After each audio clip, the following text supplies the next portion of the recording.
everyone, and welcome along to the 5th FBLTalks webinar from the Football Blacklist, supported by the Premier League. The Premier League is in full swing, as you probably saw over the weekend, and we've witnessed a huge buzz on and off the pitch as well. My name is Anne-Marie Batson. I'm a sports broadcaster, and this afternoon I'm stepping into some big shoes, hosting tonight's conversation on LGBTQ plus participation in football for your regular host, Rodney Hines. Also, I am someone who's won a Footy Blacklist Award back in 2019 for services to the media. So I feel really honoured to guide this afternoon's conversation, celebrate Black excellence, which of course is fantastic, and learn something new as well. The nominations, by the way, are now closed for this year's Football Blacklist. A huge thank you to everyone if you've put in a nomination, everyone who's got involved, recognising some tremendously talented, hardworking and dedicated individuals. We have received so many nominations, and we look forward to bringing you this year's list soon. So keep an eye across all the socials for more information. Before we get going with our conversation this afternoon, here's Liz Ward, Director of Programmes at Stonewall, with a few words to welcome you all. Hello everyone, my name is Liz Ward and I am Director of Programmes at Stonewall. It is my pleasure to welcome you all today to Football Blacklist Talks session. The focus of this discussion today will be around LGBTQ plus participation within football, a subject close to my heart, hearing from some truly inspirational people within the game. My role at Stonewall covers a huge range of diversity and inclusion initiatives. I lead on our workplace programs, I support in empowering communities to deepen their knowledge, and I'm regularly in conversation with grassroots organisations fighting for LGBTQ plus equality, from helpline services to religious institutions to UK Black Pride. And somewhat most excitingly, I have the privilege of leading on our sport-focused work, including our Rainbow Laces campaign. Stonewall is Europe's biggest LGBTQ plus human rights organisation, and we've been around for about 30 years. We were set up to roll back Section 28, which was a law that prevented our lives from being visible. Since then, we've championed gay marriage, expanded across the world, and we find ourselves in every corner of society trying to make the world a better place. And I'm happy to say that one of those corners is sport, most importantly, football. Now, I've been playing football ever since I could remember. And although I had a promising spell in academy football, I unfortunately dropped out of the game due to the various barriers that stopped me, a young, black, mixed race, working class, LGBTQ plus girl, from playing. When I look at the game now, it is far, far better than it ever was 20 years ago, back when I was playing.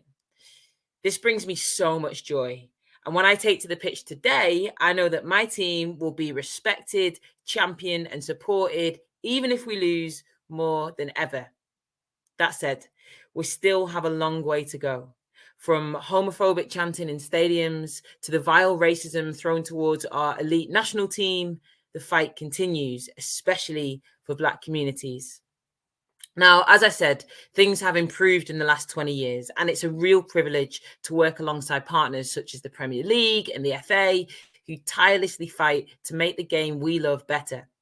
Since 2017, the Premier League have been setting the benchmark in LGBTQ plus equality with their support for Stonewall and the Rainbow Laces campaign, and I really do see our future with hope. Sessions like this one are so vital, allowing us to highlight diversity, equality, and inclusion that exists in the game. The more we talk, the more connected we are. And just like on the pitch, you can't win with a silent team.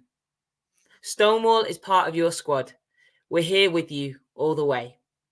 We are really excited about sharing the fascinating stories and experiences from some true trailblazers within the Black community. LGBTQ plus people are free to be, free to exist, and free to be celebrated. Enjoy today's session, and I hope you take a lot from it.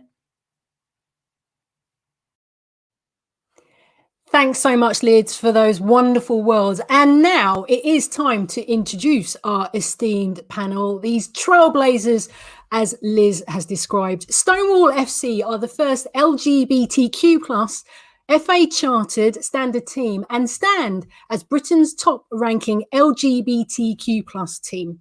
Lemonius has been with the club for several years and credits the team with providing a vital outlet for LGBTQ plus footballers who might have previously been turned off from the game. Jehmeil was also named on the 2019 list in the practitioner category, and he's also a massive Hammers fan. So I don't know if he's upset still about the result from yesterday, or he's put it to the back of his mind. Let's find out. How are you doing, Jay? Evening, Anne-Marie. Thank you for having me. My response is, what result? I like it. Very, very good. Very, very good. Okay, time for our next guest. Named as the first ever winner of the LGBT plus award at the Football Blacklist in 2020 was a pivotal moment for Annette Nelson. Sky Sports reporter Jess Creighton called on the FBL to include the community, and it was a proud moment for both when Jess herself announced the inaugural winner. How are you doing, Annette? I'm great, thanks. And it's great to be here. Thanks for joining us. And last, but never least in my world, and probably one of the biggest smiles in football ever, this person has had an incredible career spanning 16 years in football. Lianne Sanderson made 50 appearances for England and played for top clubs, including Arsenal, Chelsea and Juventus. 12 years ago, Lianne blazed a trail off the pitch by becoming the first English professional footballer to come out as gay. Lianne has been a long-time advocate for greater equality across society, including for women and the LGBTQ plus community. Being an openly out female player has become accepted across the women's game, and no doubt Lianne fully believes the same would be true across men's sport as well. And she also, because there's a long list of achievements for this wonderful young person, the Keith Alexander Award at the 2018 Football Blacklist, given to outstanding individuals of the game. And she's a massive Manchester United fan, so no doubt she would have been very happy with yesterday's result. How are you doing, Lianne? I'm good, thanks. Sorry, Jay, about that. I'm still buzzing from the game yesterday. But yeah, just to reiterate what the other guys said, thank you for having me, and I'm really looking forward to this session. You couldn't have scripted this better, really, having one Manchester United fan and one West Ham fan. But it was a great game. As a neutral watching, it was fantastic. Anyway, I digress. As always, you can follow the Football Blacklist across social media on Twitter, Instagram and LinkedIn, and do interact with us. We want to hear from you. Use the hashtag FBLTalks. Do get involved in the conversation. These sessions go a long way in our efforts to diversify our industry and celebrate Black excellence as well. All right, let's dive straight into the conversation. Annette, I'm going to come to you first. I talked about you being the inaugural winner back in 2020, the LGBT plus award. What did it mean to you being named as the first ever recipient of that award?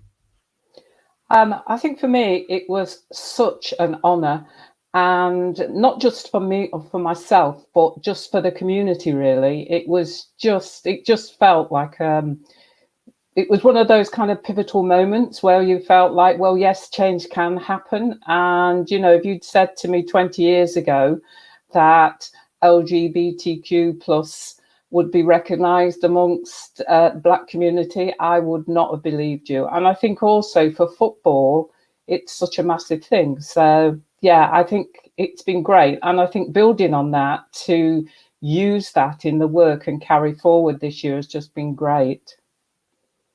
Jay, let me come to you next. What does the Football Blacklist mean to you? The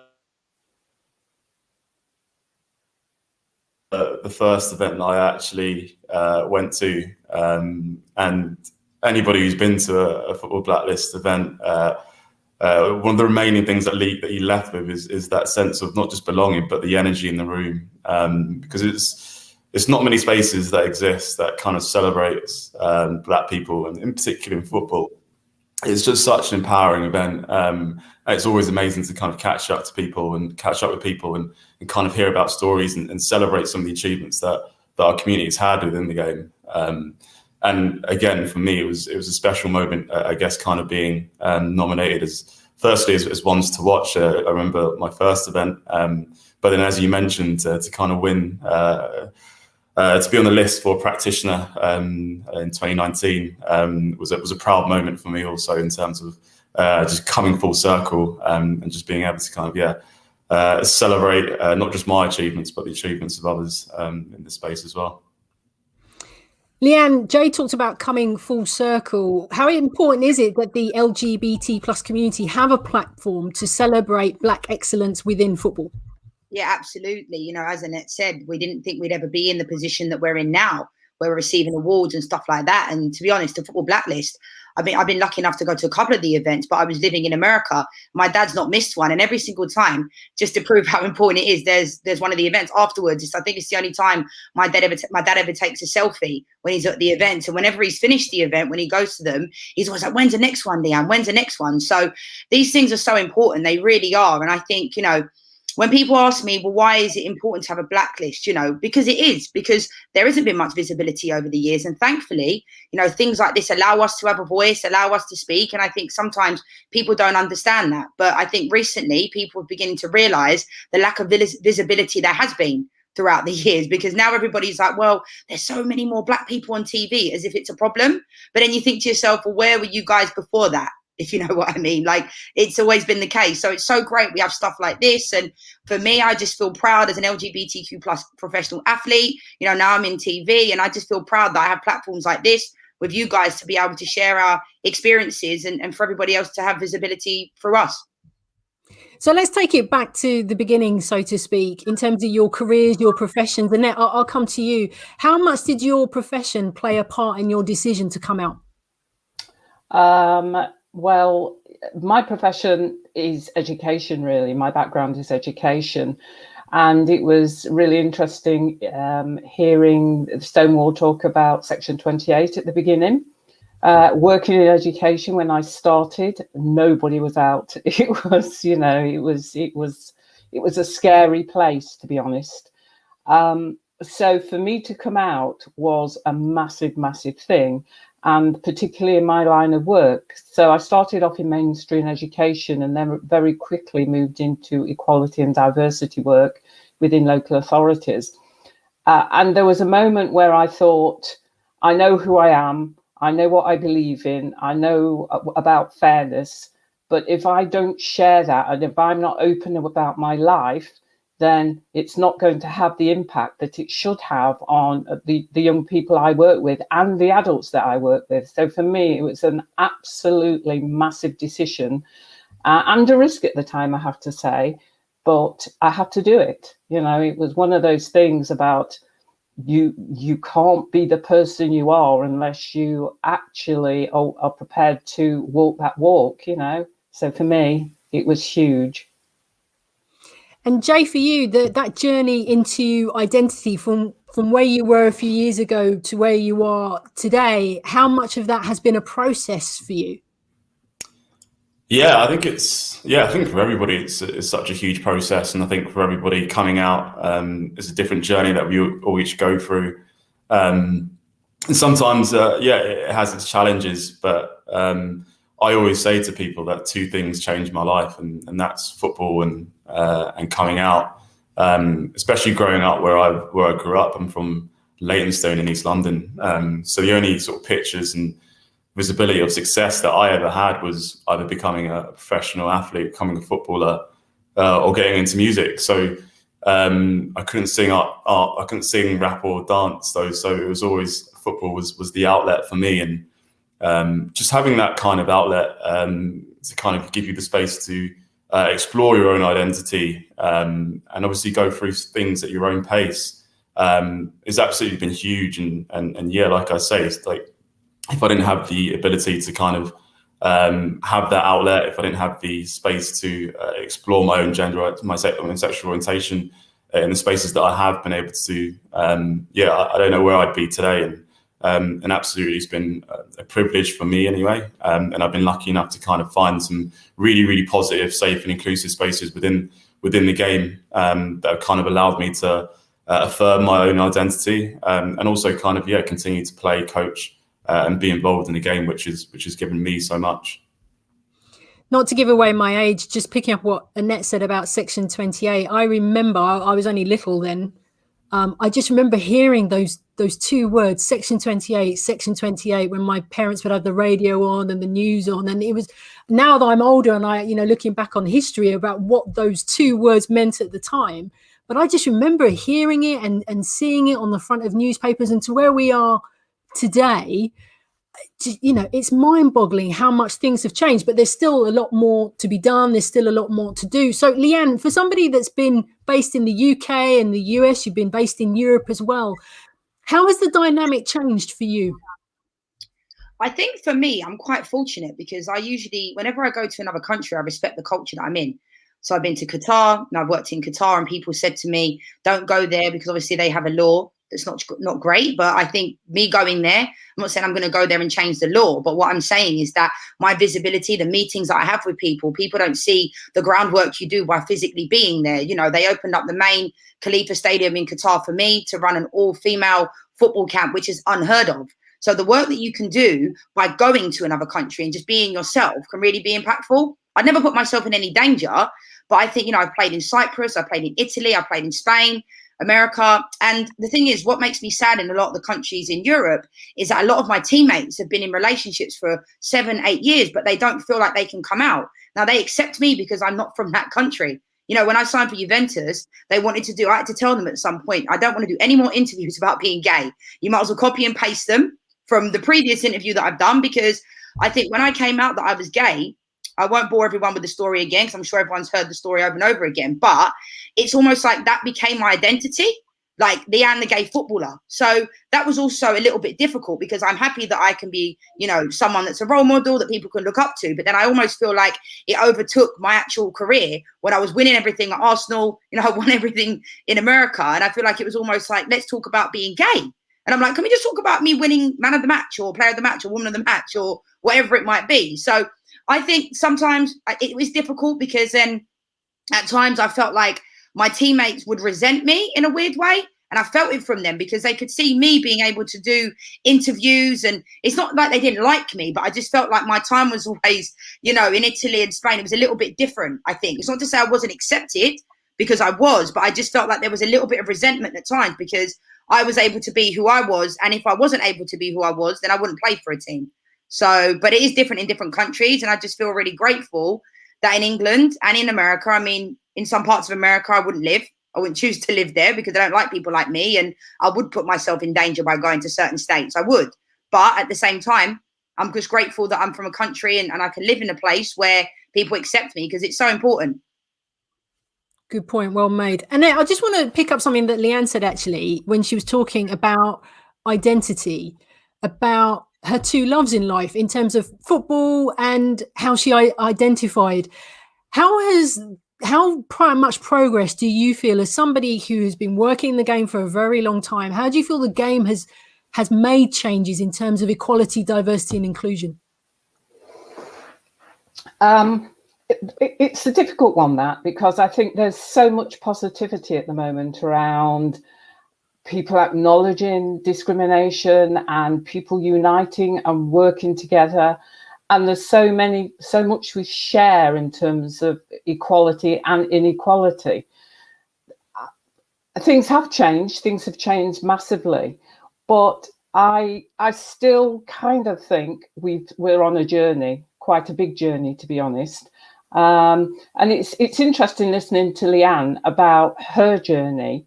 And I think what she really has highlighted is that people tend to pigeonhole you or put you into a box. So you're a gay footballer or you're a black footballer. And with that comes, I think, lots and lots of baggage for people. And it's not our baggage, it's other people's baggage. And I still think there's a lot of challenging to be done around that, till we get to the point where I think young people feel that, that there is really equality. I had a really sad moment about a month ago when I was talking to a young woman who was a footballer. She was gay, and she said to me she'd stopped playing not because she was gay, but because her teammates still didn't get it around her blackness and were quite resentful around Black Lives Matter, etc., etc. And I think, while we're still having that, I still think there's huge battles out there to be fought. But I'm positive. Because I think, being here today raises those issues and gives us an opportunity to discuss them and to debate them in a way where we can share these messages with people. I also think football is a massive, massive way of including people and having those conversations. And I just want to say, I'm a Derby County fan, by the way. So I had a good moment on Saturday, but it's been a bad weekend for us. Do you know what? I'm glad you said that. Now, in the back of my mind, I knew you were a Derby County fan, but I didn't want to kind of, upset you, because I'm glad you beat Stoke, because I'm not a big fan of Stoke. Sorry, Stoke fans. But at the same time, tumultuous times for the Rams, for sure. But great result. Yeah. Let's talk about football's attitude towards the LGBTQ plus community. Picking up Annette's point, actually, let's go to you, Jay, about that. And Annette making that point about the young woman who has decided to step away from football, not because she's gay, but because of her teammates not accepting her in terms of Black Lives Matter and so on and so forth. What kinds of other attitudes do LGBTQ plus people face wanting to play the game? Yeah, I think there are a huge amount of barriers and a huge amount of challenges. I think one of my things was, I spoke earlier about kind of the gift that football's given to me, and part of my journey in terms of being able to kind of enter a community, the LGBT community, which is something that I didn't grow up with. I only met my the first ever person who was LGBT that I met was in real life was at university. So for me, that moment of coming out and I guess kind of embracing a new community was quite special to me. And that journey for me was also kind of, it came head on when I also realized that actually I've got such a positive experience of football. But that experience and that privilege that football's given me isn't felt throughout the whole of the LGBT community. And I remember it being quite a bittersweet feeling for me, because I think if you look at kind of a disparity between sort of who needs the benefit of sport the most, a lot of LGBT people need that benefit. So for me, my passion was just ensuring that all LGBT people have the right access and have the access to be able to kind of gain the benefits and the privileges that football's given to me. So that's kind of what steered sort of my journey in the game and kind of my experience overall. And I think, there's a couple of things. There's obviously an experience element. A lot of LGBT people have really negative experiences from such a young age, not just in football, but other sports as well. But there's also a perception challenge as well. And perceptions aren't helped when you sometimes do find cases of casual homophobia, which is being kind of heard within stadiums. I think there are two elements which I think we could do a lot better at kind of bridging those gaps. And there has been a lot of really, really positive work done, particularly over the last 5 years. I think it's been a real step change, and that's been helped by so many other LGBT grassroots football clubs who are doing amazing work, and also a lot of visibility in terms of LGBT fan groups that turn up at games every week in, week out, and the growing numbers, providing that visibility, providing that kind of that voice to kind of show the LGBT people that this is a space for them. But also show allies and other non-LGBT people that actually this is our game too, and we belong in these spaces also.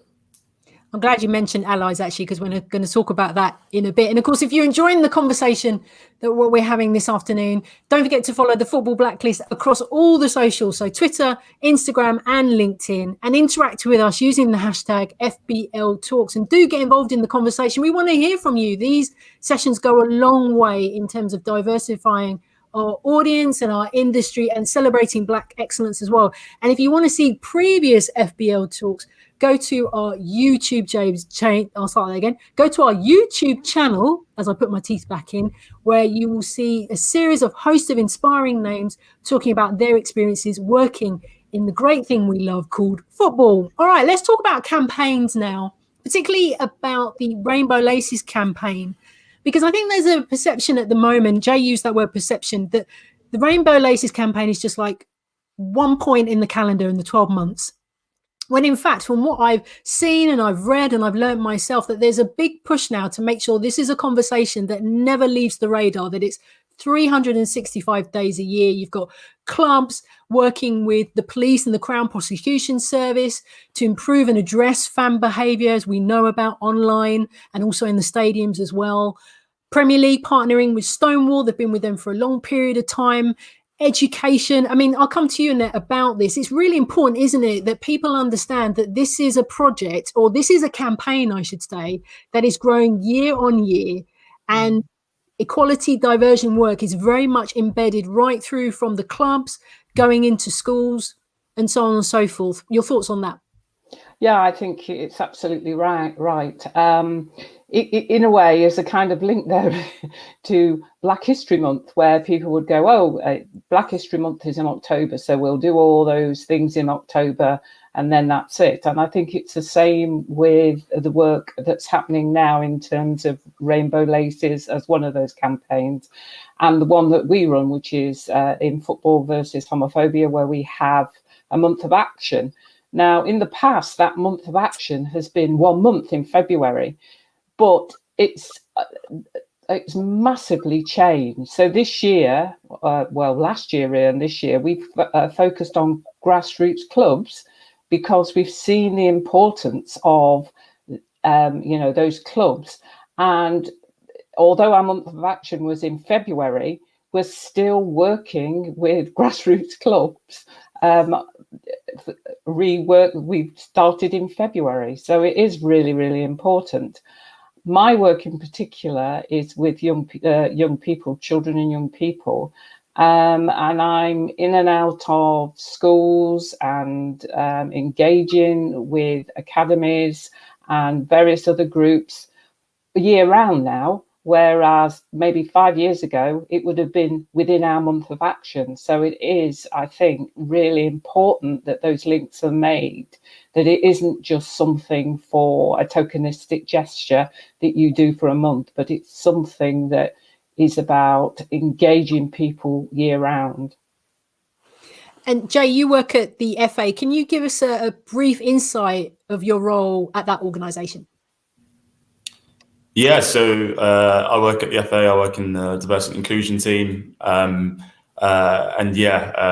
role is very broad, as you can imagine, being the governing body. So we deal with stuff from grassroots, so supporting county FAs, specifically to activate around Rainbow Laces campaigns. So again, loads of county FAs incredibly excited about kind of how they can run with the campaign and kind of really look at localized activations and participation and engaging their local communities with the campaign, which is incredible, particularly when you look at the impact and the reach of the campaign and how we could maximize that all the way through to mandatory education and educating people specifically around diversity and inclusion issues.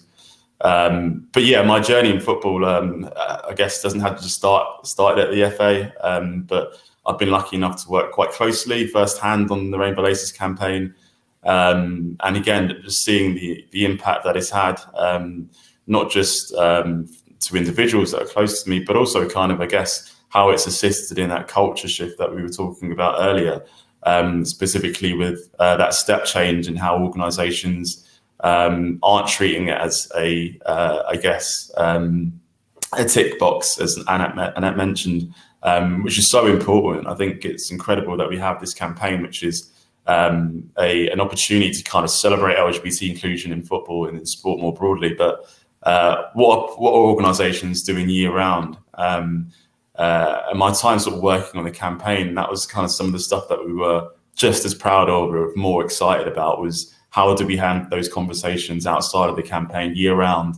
And how do we work with organisations to really kind of embed this into kind of their work streams on a week-to-week basis? And there's so many success stories from not just the grassroots level, but the professional club level, culture shift that organisations, whether it's the FO or the Premier League, that kind of ensure that, yeah, these conversations are being had, these interventions are being inbuilt outside of the campaign, which means that they're affecting LGBT people and kind of creating a movement of allies all year round, as opposed to just the November activation period. And those are the kind of stuff that I'm really proud of to kind of worked on and to kind of be a part of. Great point made. And actually, Lianne, just picking up what Jay said about a culture shift, there's definitely been a culture shift within Premier League players getting involved, stepping up as allies. We know Jordan Henderson's been very vocal about supporting the campaign, Hector Bellerin as well, James Maddison, Ben Chilwell, and various others. If somebody wants to be an ally, Lianne, how do they go about it, would you say? Yeah, it's funny because I was actually going to pick up on that point of how amazing it is when you see the captains, you know, with the LGBTQ plus, like the rainbow armbands and stuff. And I think the visibility is so important. And as these guys have said, you know, I think a lot of people think it's just a month. There's a lot of work that goes on behind the scenes to make sure that that month is very, very good. So it's fantastic. But I do think how you become an ally is, you know, just being outspoken about supporting. And I think about 5 years ago, people used to think if they became an ally, everybody would assume they were gay. And I think what's so good now is we're getting away from those stigmas. And I think it just comes down to education. I think educating people, subconsciously, people are now seeing, you know, I see rainbow flags at Tottenham Hotspur. You know, you see them at the stadiums now in amongst the crowd. And it's so great to see. And the thing is, we're not going to change everything overnight, are we? But what we can do is start by having conversations like this, making people aware of what we're trying to do. And hopefully within the next 5 to 10 years, because we have seen change, you know, as Annette said earlier, that situation with that young lady, with what happened with her, there are still things going on. And that actually makes me really upset that she stopped playing based upon her teammates. But I would have probably done the same thing, to be honest. But at the same time, I just think it's important that we have allies. We have people speaking out about it. Jordan Henderson, you know, he's been fantastic. And he's received a number of awards for being an ally. And I know that he doesn't do that for that reason. And neither does Hector Bellerin, but we just need more. You know, you always need more. But the fact is, I do think things have got better. I think they could be even better than they are now. Absolutely. But these conversations, education in schools is what's going to change. And having people in positions like we are, Black people, gay people, you know, being able to express their experiences, because I think the problem in society within the last, you know, it's almost like dinosaur years, there's not been any visibility for people like ourselves, you know, Jay, Annette and yourself. So therefore it's almost like people can't, seeing is believing, isn't it? You know, now people believe they can be the vice president of the United States of America because Kamala Harris is, you know, as a young Black female, they see her and they aspire to be her. So the fact that people like ourselves can be kind of in a position where we can be visible, I think is so important, visibility. And I'll always be visible, and it doesn't matter how many people want to say nasty things. There are people out there that look up to people like ourselves. So we just have to continue doing exactly what we are. And hopefully, you know, in years to come, we're making it the world a better place for other people. Agreed. Well said. Can I just give a shout out to the many LGBT plus supporters groups out there, particularly within football, the Proud Baggies, of course, Gay Gooners, Proud Lily Whites, hi Chris, Rainbow Blades as well. I all think you're doing a fantastic job. And I love Lianne's point about when you go into, particularly in Premier League clubs now, and also as you go down the division, you can see the flags and the support, and you can just see it's just great to see. It's just fostering and accepting an environment. So, I mean, picking up Lianne's point, actually, Annette, about education, if you could put your education hat on for me for a second, how does someone go about educating themselves about homophobia, about transphobia, and about biphobia as well, and racism in sport? Well, I think we've all talked about it. I think, you know, one of the biggest things is to be in an environment where you feel safe, that you can ask questions, where, you know, you're not going to be judged by asking questions, by wanting to know. And if people make a mistake, you know, use the wrong word, maybe not understand something, then they're given the space to explore that. And certainly, when I work with children and young people, that is really, really important. You know, when you said educate yourself, I think that's a huge thing to ask when for years and years and years, there's been this veil of silence around LGBTQ plus involvement in football and in sport generally. And add to that, being Black and LGBTQ plus. So I think there is a need to be open about accessing support if you need it. And certainly we work with children and young people from probably about 9 to all the way through to 20s, and we give them a safe space to work with us, but we also challenge. It's really important to challenge in a safe way, and I think that's part of the education process. I think the other important bit is saying to people, we're not gurus. Things will change, language will change, and it is important that you be aware of that. I think the worst thing that you can do to somebody is to say, oh, you can't say that word, or you can't use that word in that way, and just shut them down. But to actually explain why it's offensive, or why somebody might be upset if they use a certain word in a particular context. So I think the education thing is about safe spaces. It's about challenging, and it's also about celebrating as well. So for young people, the learning thing is really important. If they feel that they've learned something, they're really keen to share that and to move on. So I think that's absolutely vital. Jay, is there anything you want to add about allyship in terms of what you do and your experiences? Yeah, I think for me, I have an interesting relationship with sort of the term allyship, and I sort of go on a bit of a journey with it myself. For me, allyship is I guess sometimes I'd say to people, there's the small little things that make a huge difference, particularly to LGBT people. And that should be the start of your allyship journey. So whether it's wearing rainbow laces, whether it's challenging someone, or whether it's reporting something, these are all small, big, and medium-sized things that people can do to kind of show their allyship. But ultimately, I think it's just about kind of making sure that you're doing something. And sometimes I think people can kind of hear the term ally, and it doesn't necessarily fit right with them, or they feel like they have to be kind of this huge kind of superhero. In actual fact, if everybody does their part, and even if it's just a little bit, it still assists in kind of creating inclusive environments for the people that need it the most. And again, I like to relate it back to, particularly in particular sporting spaces, if I'm talking to a player, or if I'm talking to any coaches, we all look for, we all know what a great teammate in football looks like, right?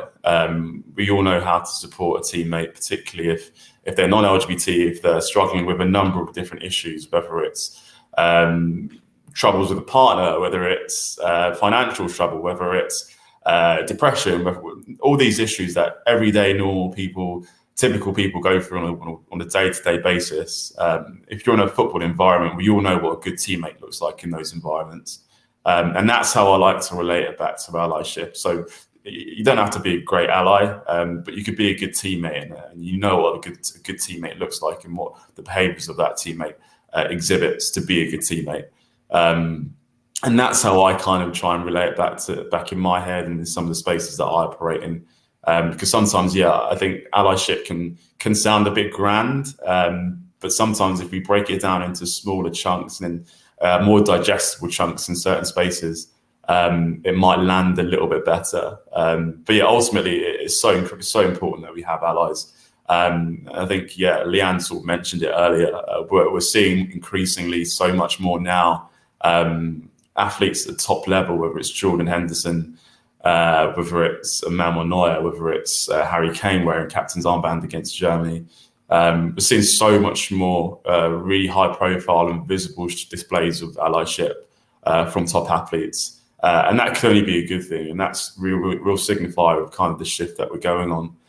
Because it's up to allies to kind of create these environments and kind of support in the culture shift that we're talking about. LGBT people can't make the change, because if we could, it would have happened already.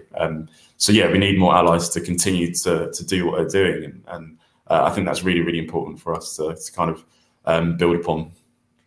I like that term, what you just said, actually, Jay, about be a good teammate. I think that's brilliant, really good. Okay, so another shout out, of course, final one, to follow the Football Blacklist across social media on Twitter, Instagram, and LinkedIn. And also, if you want to get a question in, you've got a few minutes left. Do use the hashtag FBLTalks. Okay, one more topic I just want to address with you guys is about advice, practical advice in terms of our audience who are watching. Annette, I'll come to you first.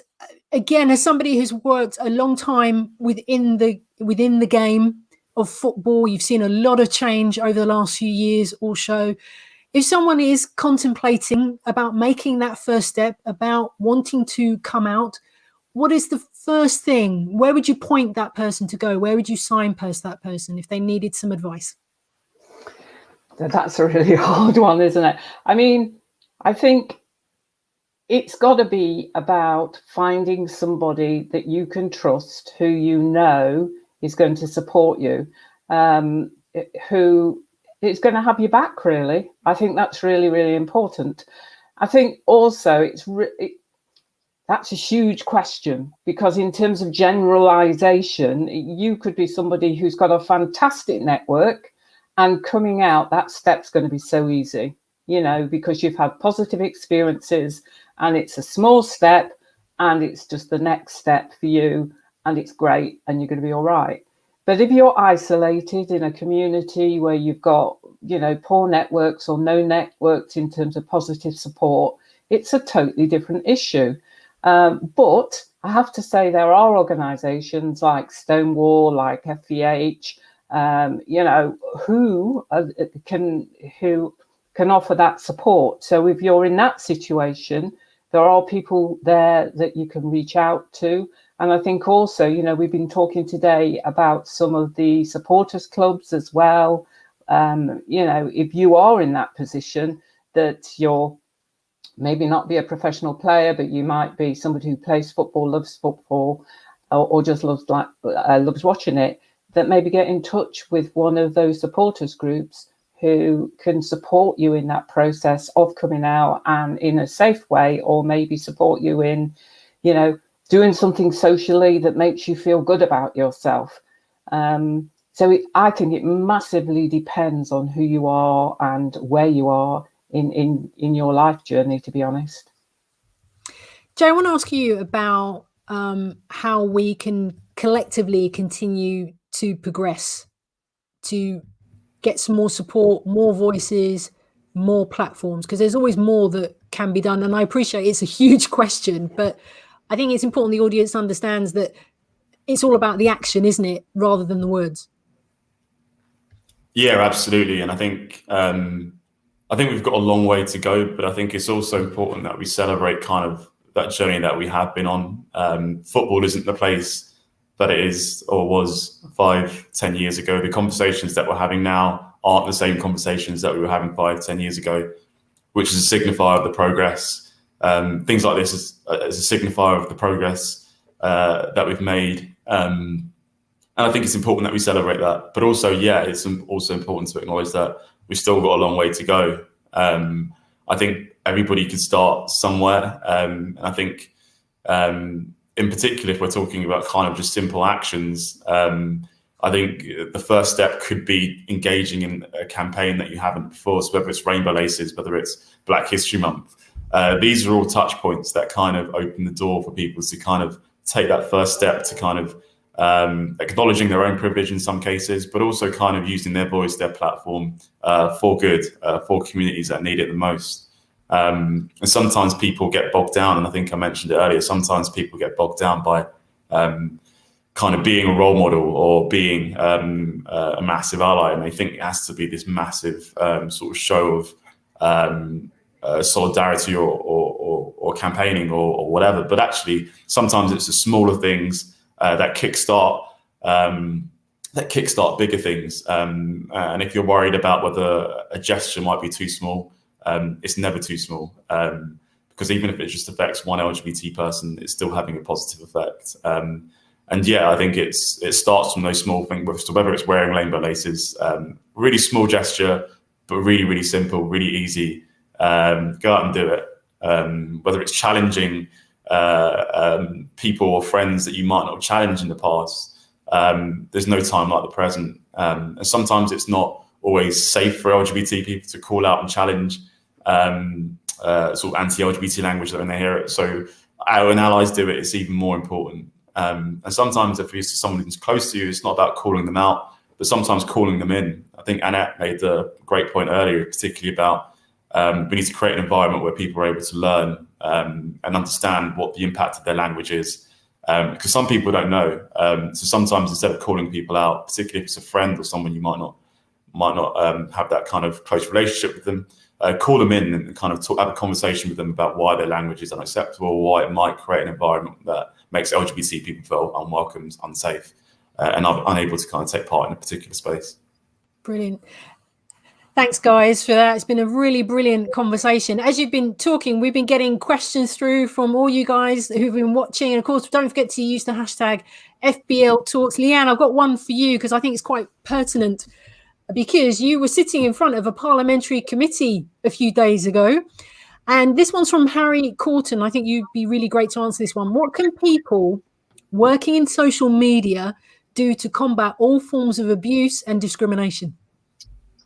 Yeah, I think sending all their things to Twitter, Instagram, and Facebook. I mean, obviously, I was at the parliamentary inquiry last week, and we're working every day. Anton Ferdinand's working every single day behind the scenes to make everything better for everybody. And I think, they just have to report it to Twitter, speak to Instagram, because the thing is, if somebody's working in a social media, like for a team or something, they can't stop people from being abusive, can they? They can educate and they can say to the players, because I've been in meetings before with social media officers of what we should and shouldn't be doing.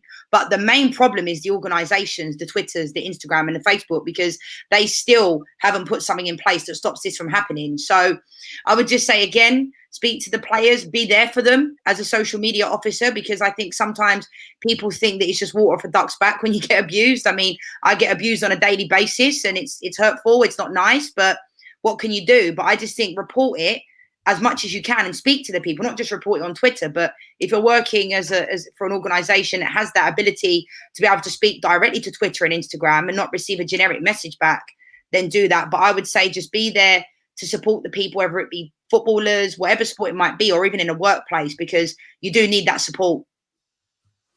Great answer. Thank you. Annette, this one's for you. Sarah Baker from Coventry. She says, how important do you feel it is to have people who understand the community in their current roles? Essentially, do they need to be from an LGBTQ plus background to really understand? My answer to that is no, they don't, because I think that could be potentially a huge cop-out.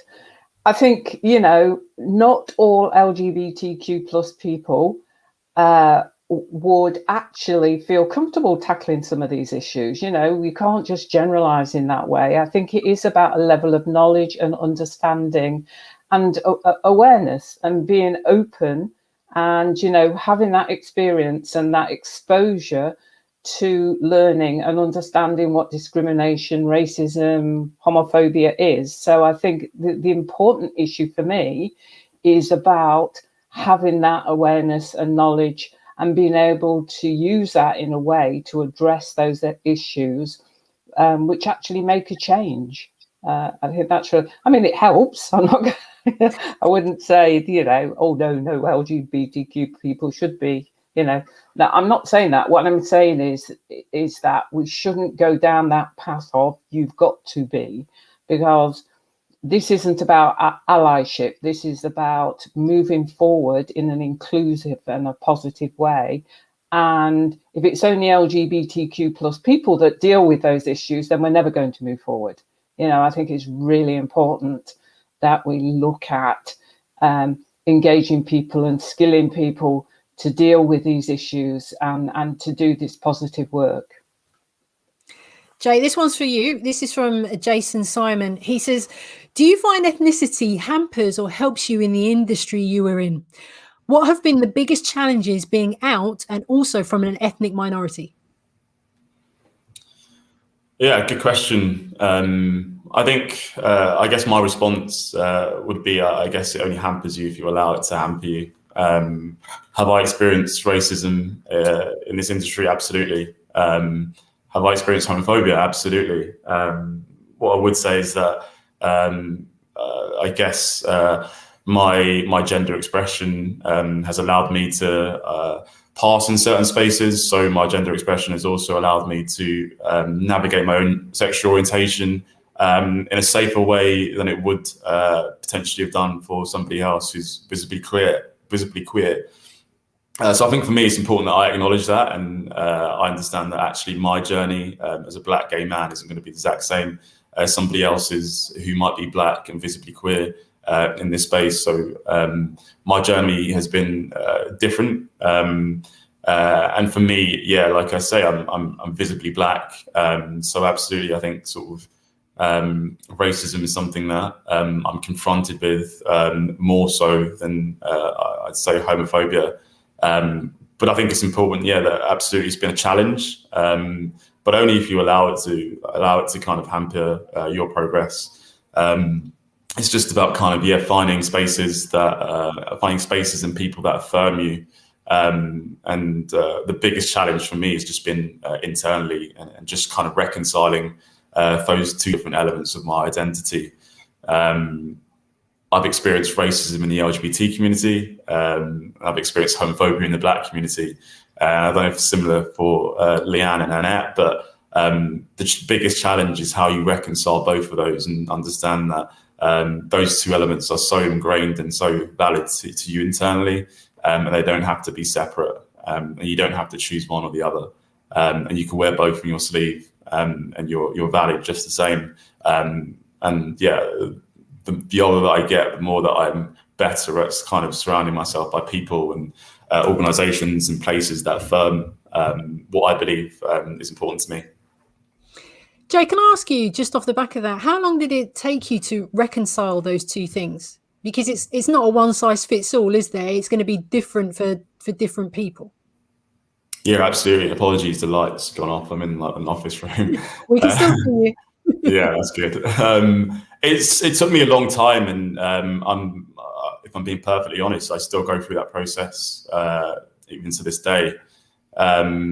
But again, you learn to grow and you learn to kind of live with it. When I was younger, I didn't think that I'd ever be in a position that I'm in today to be able to kind of say that I'm openly gay, and I'm able to kind of play football in a space where I am openly gay. When I was 16, 17, that just wasn't a possibility. It just wasn't something that I thought was ever going to be a reality for me. So for me, that going from a place where it was impossible to now actually, it's actually a huge part of my identity, being gay and being Black and playing football, in particular LGBT football. I think it's something that I'm really, really proud of, and I've met some of the most incredible people through those avenues.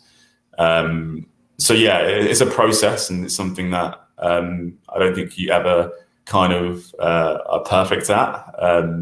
But I'm happy to say now I'm prouder and more kind of affirmed in the environments that I'm in now than I was back then. I think Lianne spoke about the power of visibility, and particularly for me, storytelling and sharing some of those experiences. If I could influence somebody who else is young, Black, gay, and might not think that football is a space for them, if by hearing me speak about my experience makes them feel affirmed at even a younger age, then I think that we're doing a great job.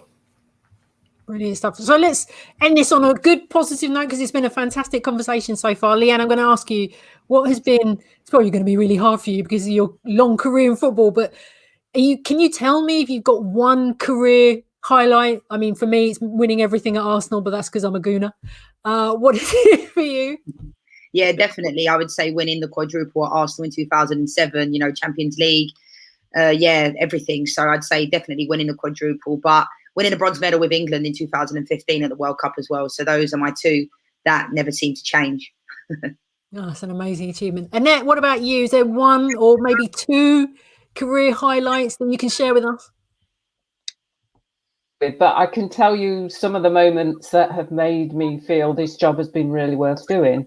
And I think one of those moments was after some training that I'd done with a group of young people, 16, 17-year-olds, around homophobia. A young black that young man came up to me and shook my hand and said, I didn't realise, and I can see now what unites us. And that was just amazing, because he really did get it. And the impact that had on his teammates as well was massive. Brilliant stuff. And for you, Jay, have you got one particular career highlight or two like Lianne? I've got a couple. I think, absolutely. One of my highlights would be sort of the full circle experience at the Football Blacklist that I spoke about, of kind of going that first year, being on the ones to watch list, the Yuga Hyok ones to watch list, and being in such an affirming space and affirming room, and then coming back a few years later and winning a practitioner award. For me, it is something which will live on forever in my heart anyway. But also I was very fortunate enough last year, through some of the work that I do with Stonewall FC, I was asked to be part of the Adidas Originals Game Changer campaign. So in a bizarre twist of events, my face was plastered all over all the Adidas Originals. I hope you got the coin for that, Jay, by the way. I hope you got some coin. I got a pair of Adidas Originals trainers, that's for sure. Yeah. Excellent. No, I like that. That's like nice, decent pair of kicks. Right. Okay. Just one more thing, actually, just to all three of you. I'll come to you first, Lianne, on this one. Have you got any key takeaways, any learnings that you can share with the people that are watching? Yeah, definitely. And I think, I think you asked a question earlier to Annette, and she mentioned we're not sitting here as gurus, thinking we know all the answers. I'm still learning every single day. But what I do realize from the platform that I have, and people might think it's dramatic, but I get letters and I get messages every single day. Not so much letters anymore, that's almost in the past, but messages on Instagram just saying how much you save people's lives, because it is that big of a deal, sexuality and being visible to people. So, you asked Annette the question earlier about what can people do when they're feeling a certain way if they want to confide in anybody. I'm grateful that people confide in me, but I don't know the answers. So I always usually put them towards somebody that's more of an expert, because I'm not a therapist, I'm not a counselor, I'm not an expert, I'm just me, and I'm glad that people can get inspiration from that. But I think it's just important to recognize everybody's journey. And I'm just really grateful, to be here with you guys tonight and to share my experiences, learn from you all as well. And I think it's just so important to have things like this. So just to round off, thanks for having me. And I hope that people have watched and learned a lot from us. And hopefully these conversations can continue. Brilliant stuff. Annette, same for you as well. Any key learnings, key takeaways for our audience? I think it's very similar to Lianne, to be honest. But I think the only other thing that I would add is that we all make a difference, and we can make a difference in a positive way, or we can make a difference in a negative way. And it's to be aware of the power that we have and our position, because some people hold more power than other people. And in those situations, I think the difference you need to make, or the burden on you to make that difference, is not huge, but it's really imperative that you use that power in a positive way to make a positive difference. Brilliant stuff. Last word to you, Jay. Same thing. Yeah, just to echo what they've both said. I think what's really important is that people understand that silence sometimes is violence.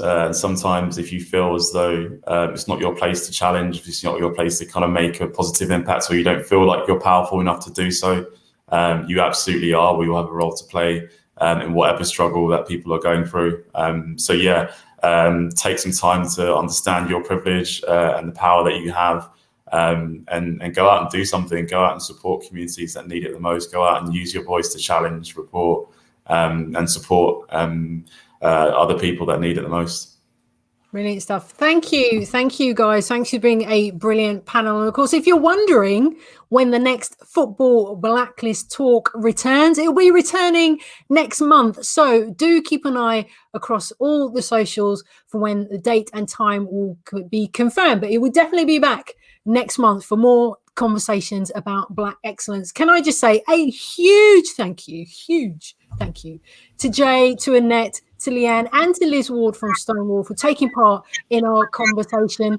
Big thanks to the Premier League for supporting Football Blacklist Talks, the FBL Talks as well. And thanks for you guys for watching, and thanks for your questions as well. Hope you feel inspired. I've learned tons. I'm always going to learn. I'm like a sponge. I like information, and I hope you've learned tons as well. You can, of course, follow the Football Blacklist across all social media, Twitter, Instagram, and LinkedIn. And please do share the words of wisdom from our fabulous panel this afternoon. Amplify that advice and messages from today. Thanks again, and let's keep working together to diversify our fantastic industry and celebrate Black excellence. We'll catch you next month. Bye for now.